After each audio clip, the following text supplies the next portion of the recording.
शाम का समय था। बारिश की हल्की बूंदें गिर रही थीं और बच्चे एक कोने में बैठे पुराने ट्रांजिस्टर को घुमा घुमाकर म्यूजिक सुन रहे थे।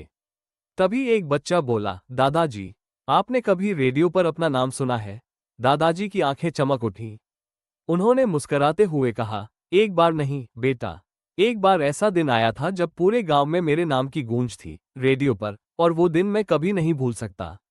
आज सुनो वो किस्सा, दादाजी और रेडियो पर गूंजता नाम। कहानी शुरू होती है। ये बात है साल 1977 की। मैं एक जूनियर स्कूल में हिंदी का शिक्षक था और कविता लिखना मेरा शौक था। मैंने एक कविता लिखी थी, धरती बोले धान से, आसमान बोले ज्ञान से। इसमें किसान, प्रकृति और शिक्षा तीनों की बातें थी। मेरे दोस्त ने कहा, क्यों ना इसे आकाशवाणी, ऑल इंडिया रेडियो में भेजा जाए? वो नई प्रतिभाओं की कविताएं सुनाते हैं। मैंने हिचकिचाते हुए पोस्ट कर दी, एक लिफाफे में बंद करके, बिना उम्मीद के। 3 हफ्ते बीत गए। कोई जवाब नहीं। मैं भूल ही गया था कि कुछ भेजा था। फिर एक दिन गांव के पोस्टमैन ने कहा, दादाजी, आकाशवाणी से पोस्ट आई है। मैंने कांपते हाथों से लिफाफा खोला, उसमें लिखा था, आपकी कविता चुनी गई है।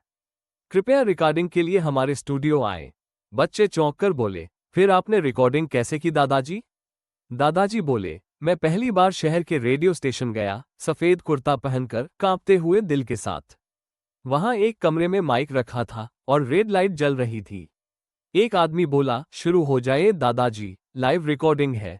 मैंने गहरी सांस ली और पढ़ा, धरती बोले धान से, बेटा सीखो जान से। हल्की रेखा खेत में लिखती है ज्ञान बान से। रिकॉर्डिंग पूरी हुई और फिर कुछ दिन बाद, शाम 6:45 बजे, मैं रेडियो के पास बैठ गया। पूरा गांव भी स्टेशन से आवाज आए। अब सुनिए एक नई आवाज, हमारे श्रोता श्री हरिप्रसाद वर्मा जी की कविता। और फिर मेरी आवाज रेडियो से गूंजी, धरती बोले धान से। मेरे घर के बाहर भीड़ लग गई। दादाजी की आवाज आ रही है। माँ तो रोने लगी, मेरा बेटा अब रेडियो पर बोलता है। अंत में दादाजी बोले, उस दिन मैंने जाना, अगर दिल से कुछ कहो तो आवाज कितनी भी दूर हो, एक दिन गूंज ही जाती है। रेडियो पर मेरा नाम सिर्फ मेरा नहीं था, वो हर उस गांव के बेटे का नाम था, जो सपने देखता है और उन्हें आवाज देता है। बच्चे बोले, दादाजी, अगली बार वो कहानी सुनाना जब आपने पहली बार विदेश से चिट्ठी पाई थी। दादाजी मुस्कुराए और बोले, अरे वाह, वो तो और भी यादगार पल था।